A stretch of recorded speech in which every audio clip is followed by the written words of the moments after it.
तिथं हराबाने मोगलाने पोर्तुगीजाने ब्रिटिशाने आणि हे साले त्याच्या दारामध्ये भिका मागत तिथे गुलामगिरी करत होते आणि आज मनुवादाच्या गप्पा मारतात आणि इथे देशाचं संविधान बदलण्याच्या गोष्टी करतात. अरे हराम खोरानो, तुमचा बापाचा बाप आला तरी एवढं चांगलं संविधान या देशाला मिळू शकणार नाही हे आपण लक्षात घ्या. आणि त्यामुळं आजची ही जी सभा घेतली मला दुर्दैव वाटतं देशातल्या या लोकांचं की फक्त आंबेडकरवादी लोक येतात आणि संविधान सन्मान सभा केली जाते. आणि या देशातल्या 50% महिला काय त्यांची परिस्थिती होती. अरे चूल आणि मुलाच्या पलीकडे कसला विषय नव्हता, त्या मनुचं राज्य होतं. तेव्हा सती जात होत्या, नवरा सती जातोय 80 वर्षाच्या म्हाताराशी 12 आणि 13 वर्षाच्या पोरीच्या लग्न लागायचं, त्याला चकड विवाह म्हटलं जायचं. आणि शेवटी तो म्हातारा मेला की तिच्या डोक्यावरच केस कापून केस वखड केलं जायचं. आज या देशाची एक महिला, ती पण आदिवासी, देशाची राष्ट्रपती झाली. अरे एक वेळ या देशामध्ये जाती व्यवस्थेवर हिंदू कोड बिल ज्या माणसांनी लिहिलं आणि त्यामुळे आज सुद्धा या देशामध्ये अशी काही मंदिर आहेत ज्याच्यामध्ये विधवाला आज सुद्धा मंदिरात घेतलं जात नाही. त्यावेळेस या देशातल्या नेहरूच्या विधवा कन्येला 1966 मध्ये बाबासाहेबांच्या हिंदू कोड देशाचा पंतप्रधान होता आला. एवढा चमत्कार तुमच्या बापाने केलाय.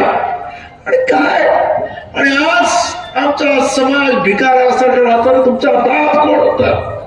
अरे तुमची लायकी काय ते सुद्धा तुमच्या बाप जगाचा सूर्य होता आणि तुम्ही या भिकाऱ्यासारखा याच्या त्याच्या माग लागता.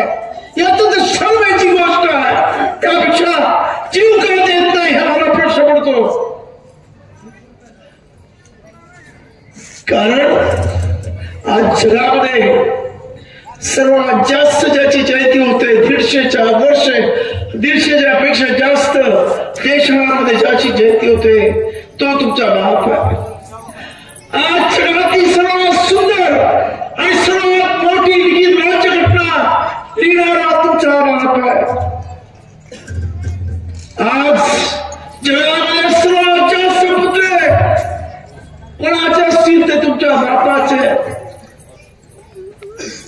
एवढं सर्व असताना एखाद्या बापाला नालायक मुलात पैदा होता तशी तुम्ही पैदा झालात का हा प्रश्न तुम्ही स्वतःला विचारा.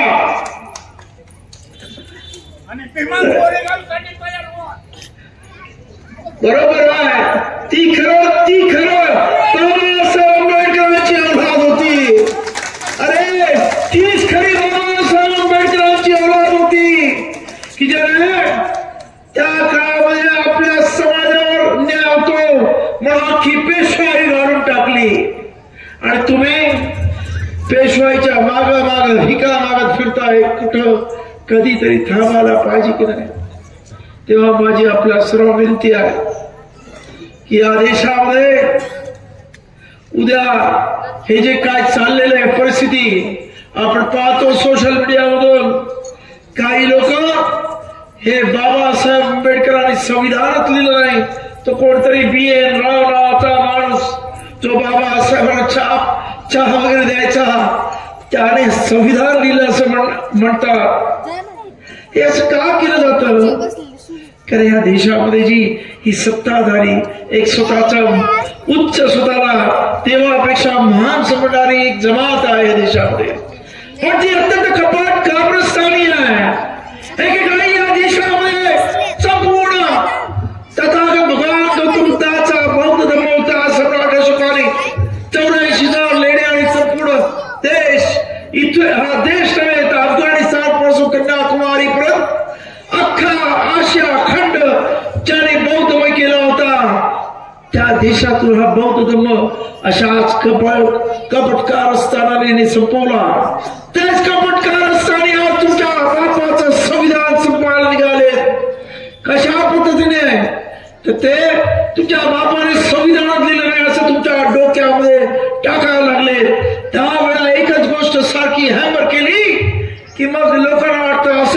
असेल, बाबासाहेब नसेल लिहिली, त्याने लिहिली असेल असं तुमच्या डोक्यामध्ये. कारण बाबासाहेबांनी संविधान लिहिलं आणि हे तुमच्या डोक्याजवळ फिट बसलेला जे काढलं नाही, तर या संविधानाला हात लावायला यांच्या 100 पिढ्या याव्या लागतील, तरी सुद्धा हे संविधान बदलता येणार नाही हे त्याला माहिती आहे. आणि म्हणून ते कपटकार असताना आता तुमच्या डोक्यात सांगतायत की नाही बाबासाहेब हे संविधान दिलं नाही, तर त्या बी एन रावने दिलं.